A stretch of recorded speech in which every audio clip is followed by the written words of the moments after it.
Pak Prabowo jadi naik sebagai presiden, artinya pajak jadi naik 12%. Kalau memang pajak jadi naik, nitip sampaikan pesan Rasul ini dari rakyat kepada pejabat negara. Sohibul maksi finnar, pemungut pajak tempatnya di neraka. Pesan Rasul lain, la yadkhul jannata sohibu maksin. Tidak akan masuk surga si pemungut. Bismillah, alhamdulillah, wassalatu wassalam ala rasulillah, amma ba'du.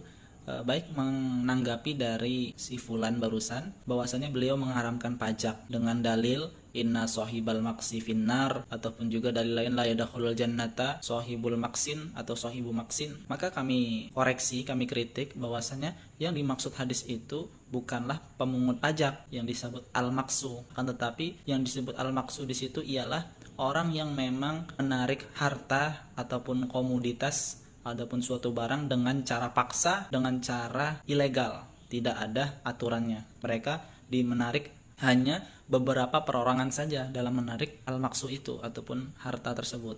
Maka kalau kita baca dalam fatwa Tunisia, di situ dikatakan bahwasannya al-maksu huwa jibayatun wa doribatun kanat maudu'atan 'ala sila'i fil jahiliyah, bahwasannya yang dimaksud al-maksu ialah pungutan liar atau pemalak dalam mengambil harta seseorang, kemudian itu pun terjadi pada masa jahiliyah. Maka kebiasaan itu masih terjadi pada zaman Rasulullah, makanya Rasulullah mengatakan perbuatan itu haram dan tidak benar. Kalau kita buka dalam kitab Al-Azkar karangannya Imam An-Nawawi rahimahullahu taala, bahwasannya beliau menjelaskan yang dimaksud al-maksu ialah pungutan liar. Kata beliau, al-maksu ad-doribatul lati ya'khuzuha al-maki, bahwasannya yang disebut al-maksu itu ialah pungutan liar yang diambil secara paksa, bukan yang ditetapkan oleh negara dengan legal formal, dengan adanya undang-undang, ketetapan dari pemerintah, kemudian penarikannya juga jumlahnya sejelas, kemudian penyalurannya juga transparan dan juga untuk kemaslahatan umat. Maka itu baik,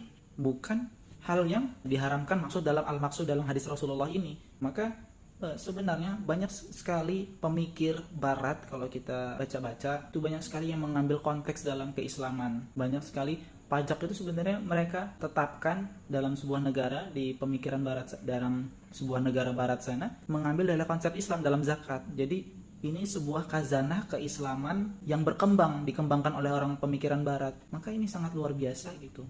Jadi adanya maslahat untuk umat gitu, maslahat untuk rakyat, untuk kesejahteraan mereka, kesejahteraan sebuah negara. Makanya adanya zakat ataupun pajak. Maka yang dimaksud hadis itu bukanlah pungutan pajak, tapi adalah pungutan liar. Allahu a'lam.